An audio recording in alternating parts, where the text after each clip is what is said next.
Welcome to another exciting edition of Near Mint Comic Radio, your local comic shop shrunk down, gamma radiated, and aired live every week only on the Non-Productive Network, the only place that would have us. I'm your host, Frank, joined in studio as always by Pete. Hi, Pete. Hi, Frank. And James, our special guest. Hi, guys.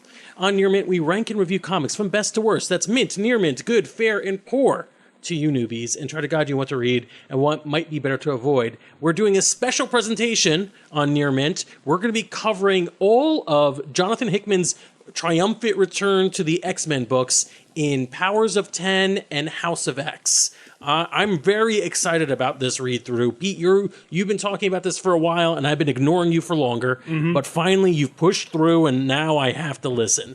These are two big books. Yeah, basically the rest of the internet convinced you that this was an important book, and now you're reading. Yeah, all right, fine. You just call me out on it. But yes, you, my friend who reads comics with me, have been talking about it. I can't even say, I honestly don't know going into this whether or not you like this read so far.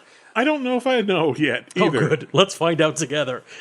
James, you're pretty much new to the X-Men books and reading in general. You're illiterate, correct? I'm completely literate. I'm just looking at the pretty pictures. All right. No, I mean, I've read some of the greatest hits, but I've only really been like a hardcore Spider-Man reader as far as Marvel goes. So this is my first, big time reading along with an X-Men comic, and what better time to do it when they're doing another kind of reboot, relaunch fun thing. Yeah, they're really trying to avoid the words reboot on this, and for good reason. It's got lots of continuity, but also none. Almost zero continuity. Let's catch everyone up on the X-Men in case you have been not reading for the last few years, or what have you. Well, the X-Men are mutants. Sure, yes. Mutants are a genetic offshoot of humanity, thought to be the next step in humanity's evolution. Homo sapien superior, yes. And their shtick in Marvel Comics the 60s have basically been humans hate and fear us, but we must protect them. And also there are like elements of class struggle and I guess racism and just the general human aspect of fearing something that's different than you, the other, that's represented in the X-Men books with the mutants. Yeah, and the X-Men generally fight for acceptance and peace between mutants and humans. They want everyone to coexist. Right, more or less. Traditionally, the other group of mutants are backed by characters like Magneto, who want domination, mutants to rule over humanity for the same reason. Listen, to be honest, we all know you know something about X-Men if you're tuning into this podcast. That's pretty obvious. Maybe what you don't know is what happened immediately before Hickman's current run on the X-Men. And that is harder to describe. Yeah, most of the X-Men were thought to be killed in a fight between Legion and Nate Gray. Cyclops died. He returned to the dead. Jean Grey's back and forth. There was a group of mutants that were original X-Men who were time displaced. I was going to skip over them because they went back before the immediate. Yeah, I mean, all this stuff happens, and Nate Gray comes from the future in the past with the Thing. Yeah, well, Nate Gray came from an alternate present. Yeah, there's so many little things going on, or that had been going on in the X-Men books, immediately preceding this run. Pete, you've read more than I have. I'm not going to say that none of it matters, but it's not essential. It doesn't lead directly into anything that's happening here. And I would say that's actually one of the things I find somewhat disappointing about this, because I don't. One of my few problems with it is I don't really have a good sense of when our entry point is. Yeah, I don't know. I get the feeling this isn't something that's going to get resolved.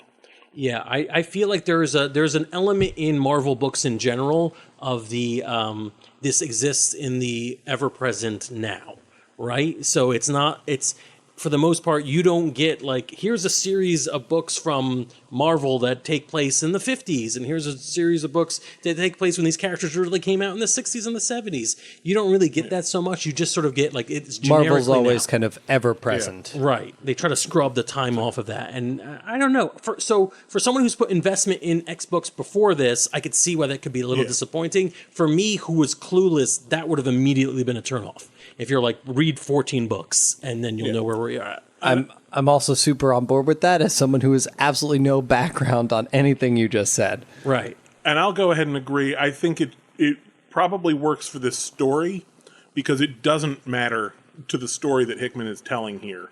Yeah. Where the X-Men were right at the beginning. I think it could matter, but it doesn't to his story. Right. So we are, of course, a little ahead of the books we're going to review today. We're going to review and spoil House of X and maybe Powers of X, depending on whether we're going to do this as a two-part episode or not. This is how the sausage is made. We'll get this out of the way. This whole series that we're doing is going to be spoiler-laden. Yeah, every time we talk about an issue, we're going to be spoiling that issue. Yeah, there's pretty much two different lines. One that takes place in the, I guess, here and now in the X-Men universe, and one that's kind of placed elsewhere, maybe the future, more or less. It's a little complicated. As they're kind of giving it the tagline, it's two series that are one. Yeah, and you could definitely, like, we will have a reading order up. It's pretty straightforward to follow. So like I said, we are a little ahead of the game, so we do know certain things that will come up, and without spoiling anything that's coming up, what I do enjoy about these books so far is that they are hitting on the X-Men greatest hits.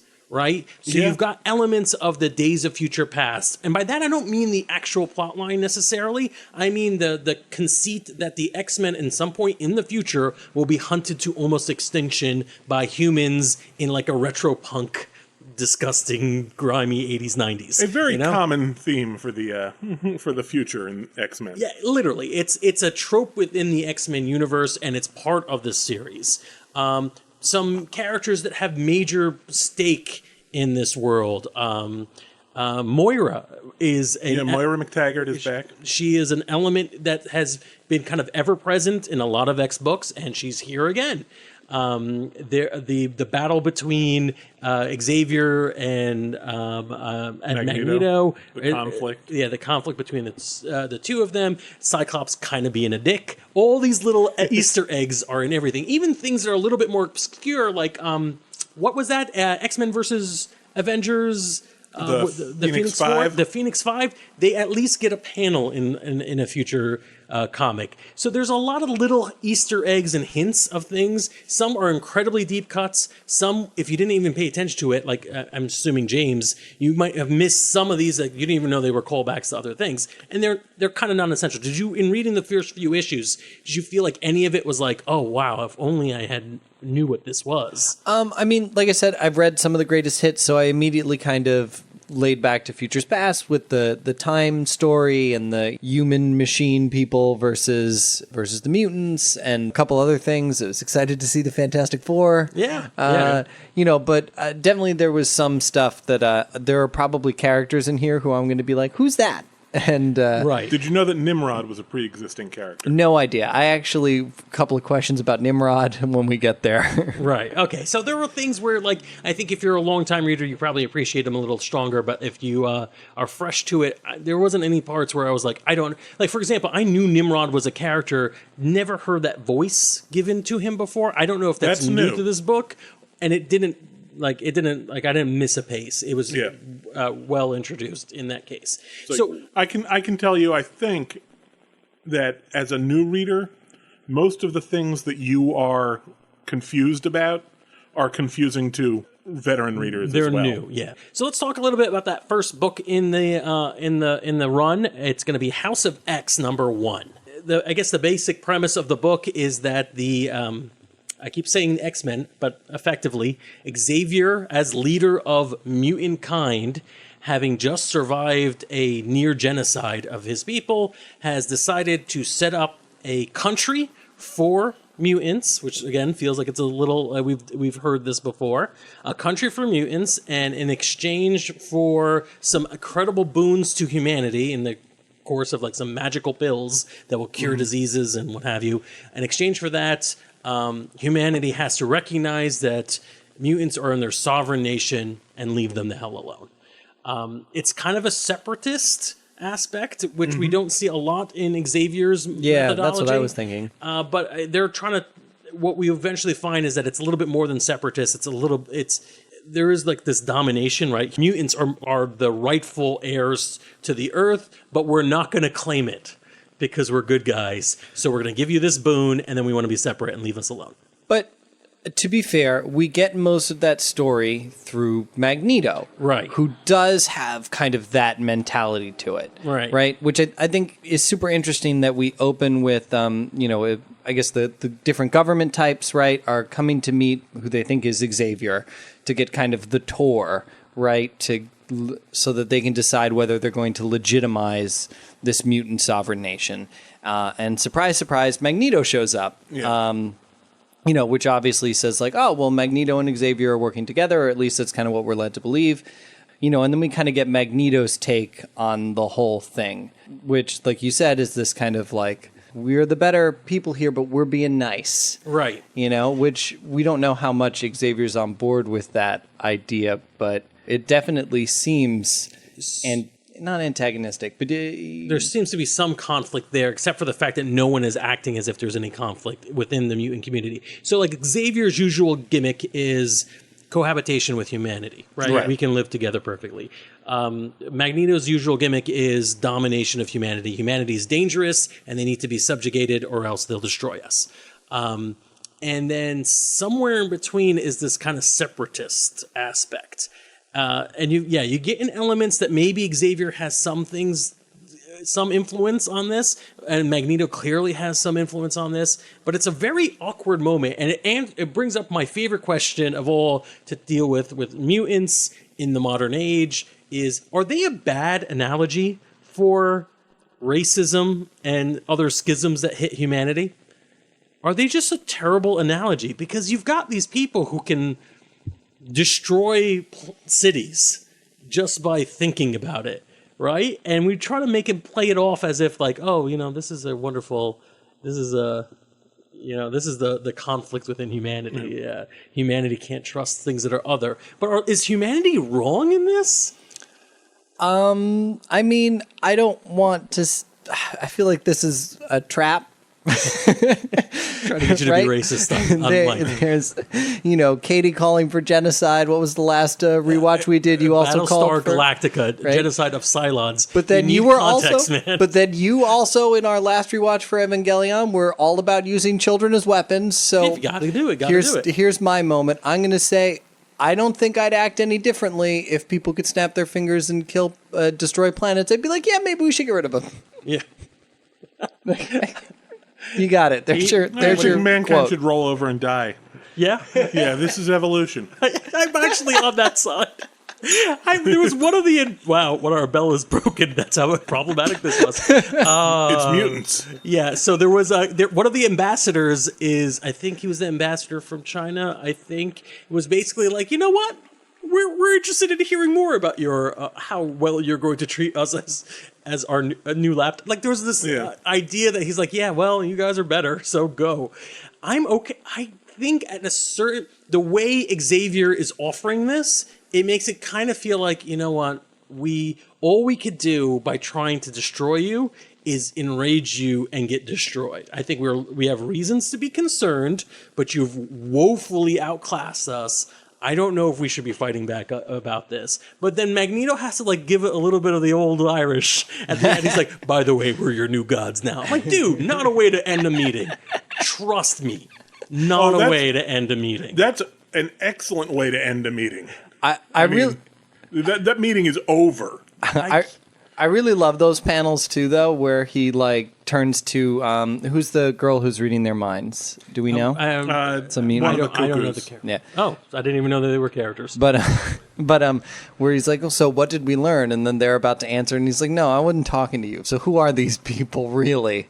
And then we find out like what all their backstories and baggage are. It was a classic Magneto kind of or I should say, I guess, X-Men as in the comics. X-Men play where like you think they're doing one thing but they're doing another. I really enjoyed it, yes. So the concept of Magneto being the villain in this doesn't really hold a lot of water to me because you look at Xavier in this story and he looks like classic villain. Oh, yeah. He does look like what was the builder? Was it who was the evil Reed Richards? The Maker. The Maker. He has the same kind of. I'm walking around with a VR helmet, and it's huge. It's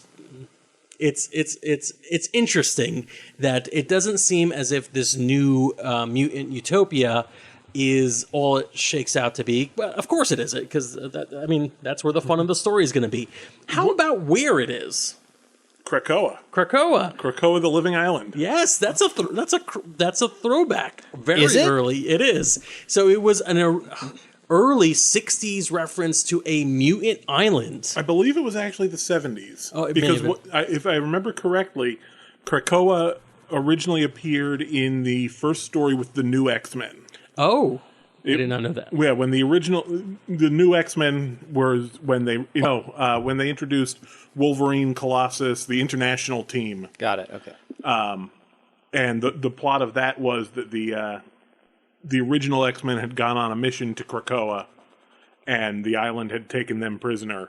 So Xavier had to recruit a new team of X-Men. How do you get a living island? So it was an island that was close to a bombings. Bomb tests, I believe, is the original plot. So this is very early on, or early enough where, I don't know, mutants or something. They're radiation. Yeah. They just trust me. Put out the book. This thing looks like a Kirby monster. It's like an ecosystem that kind of globs up into a creature. Yeah, it's hard to find an actual picture of Krakoa. No, I don't think early pictures are easy, but it just seems kind of ridiculous when you look at it. It just seems like a monster. I think it evolves over time and eventually into this, where this island is kind of like, as opposed to being like a giant monster that attacks and tries to and feed off the X-Men, it becomes a location that has some fantastic properties, which are pretty damn neat. I've actually been a fan of Krakoa for a while because it eventually became a quote-unquote student at the Xavier Center. Wow. In the run right after X-Men versus Avengers. It's actually a really interesting thing.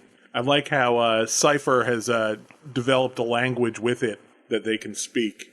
That was really cool. And they're running the island like it's a machine. Yeah. Yeah, it's a neat twist to it. The rosebuds or the flowers that allow transportation back and forth from the island magically or through portals that only mutants can use is a neat little gimmick. And the fact that the island kind of exists in and out of reality or on Earth, but also independent of it in a way that allows X-Men to sort of regain some of their fantasticness that they may have lost when they were on the run being hunted by humanity, as they have been for so many years now. It's a neat little gimmick, and this story so far feels like it's just another story of humans versus mutants in the New World Order, and how we're going to come up with a sort of an agreement between the two, or if we're destined to conflict. But that's probably not going to last for very long. Before we move on, I do want to bring up those first 2 pages that we had. Right. With the garden. X-Men hatching out of weird pods and Xavier wandering through them with that really creepy, to me, my X-Men. Yeah. They're definitely this first issue book ends with religious allegory, right? You've got the garden, you've got someone pulling creation out from the world tree. It's in Jerusalem. It ends with Magneto claiming that mutants are the new gods. If anything, this does a good job of making you afraid of mutants, which I don't know was the intent, but it's what got delivered to me. I'm very curious. There's one theory I've seen posited. I'm not going to take credit for this one, but I think it's very plausible. I'm wondering if the X-Men that we've met so far are the real X-Men? Or are they constructs of Krakoa? Interesting. Are they these artificial creations that we see being birthed in these first 2 pages? That would be, that's very interesting. Maybe it was less symbolism and more actual. Literal. Yeah. More literal. Thank you. Here's a question I have, because it's the one thing we haven't addressed in House of X 1. What's going on in space? Yeah, so that was fun. You see that humanity faced with mutants gathering their forces and building their own nation, deciding, well, we got to stop this. And the argument, and a lot of the subtext in all these books, there's a lot of supplemental material, written things like reports from various agencies. It seems like it's a little dense and hard to read, but it's actually fun. It builds out some of the world in a way that I don't think you could get if you just saw exposition or characters interacting with one another. Just having it sort of hints and snippets of like reports and logs kind of makes it feel more real. And in this, we do find out that there is a group that has gathered up of humans who've gathered up to start the long, arduous process of fighting against whatever the mutant threat's going to be. And in fact, the mutant threat we'll soon find out, is going to be astronomical. They're going to replace humanity very soon in what we consider like the prime timeline. It's a few years before humanity is overwritten by mutants. And this group that is formed, which I think is called Orcus. Orcus, yes. Yes. Is made up, we are told, of various other clandestine organizations, including S.H.I.E.L.D. and Strike, which we haven't heard from in a while, and Sword, Alpha Flight, Hammer, Armor, and also AIM. Mostly Advanced Ideas Mechanic. Yeah. That is so fun. Basically, if there's an acronym in the Marvel Universe, they're contributing to Orcus. Yes, and Hydra, which is a little bit more name noteworthy. So all these organizations, some of them are traditionally world-dominating evil organizations, have joined forces in an attempt to sort of escape from, or plan an escape from a mutant-controlled Earth, if that's what it ends up being. So the book at once makes you a little afraid of mutants and also afraid of the people who are geared up to fight the mutants. Great. This little dossier on the Orcus Protocol is, I believe, the first place we see Mother Mold referenced. Right. Part of the little artistic flares that I love, we talk about helmets, we talk about Professor X's, but when I saw the Beekeeper helmets, I'm like, holy crap, this is AIM? Oh, nice. And then, yes, it turns out that it is, in fact, AIM. But later on, we see a giant floating head in space, which they're using as their base. Any ideas of what this head is? It seems like it's something they had found there. You think they found it? I feel like they were building it. I feel like they found it, and then they repurposed it. They almost suggested that they repurposed something out in space. They do talk about there was it was built on the bones of a planet killer. Right. What the Forge is their best hope to survive the coming days. What are previous planet-killing robots in Marvel? There's so many. For a while, I actually did think it was Galactus's head because I was very noob about this. And I'm still not quite sure, although the head does look like a sentinel. And I'm not even sure if that's the bones they're talking about. It could be like a mixture of different things. Yeah. There's an awesome website out there I highly recommend. Xavier Files is doing a annotated review of these books. And they postulate that this is... from, I think, issue 59 of like an early 60s reference to when Cyclops convinced a bunch of Sentinels to go off into space and fight the source of all mutations, that thing that gives us radiation, the sun. So at some point, I have not read this issue, but at some point, Cyclops, I guess, convinces a bunch of Sentinels to go off into space to fight the sun. And that might be one of the ones that didn't quite make it. I love it. I love the idea. I hope that ends up being true, because a callback to 1969 would be fun. Yeah, it's an interesting read. It is super cool to see Hickman back on an X-Men book after a long, long hiatus. All right, let's review House of X, number 1. It's early in the series. I'm not sure about it, but I'm interested enough to keep reading. I'll give it a near mint. I'm almost tempted to give it a mint. Ooh. But a lot of things, like the fact that I'm not quite sure where this falls in relation to the previous series, makes me just want to pull back a little bit, and I'll agree with you on Near Mint. I thought it was good. I guess I'm hypercritical, but I just, there wasn't a ton for me to latch on to in House of X, right? It just, there was some cool stuff, and I'm curious about where they're going, but I just didn't buy in 100% yet. Oh, we almost had a 3-way Near Mint, but that's okay. There's still at least 11 issues for us to get back to it. Subscribe to Near Mint on your favorite podcatcher. If you're listening to this on our website and you haven't subscribed, do so. Find whatever feed you like, press that button, subscribe, get automatically notified when a new episode comes out, and then like and follow us and do all that crazy jazz that somehow helps us pay the bills. Does anyone know how that works? I haven't seen any money. Yeah, it's weird. Go to Patreon. Thanks. Bye.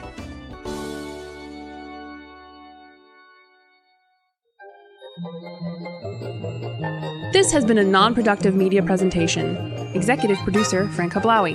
This program and many others like it on the Non-Productive Network is distributed under a Creative Commons Attribution Non-Commercial No Derivatives license. Please share it, but ask before trying to change it or sell it. For more information, visit non-productive.com.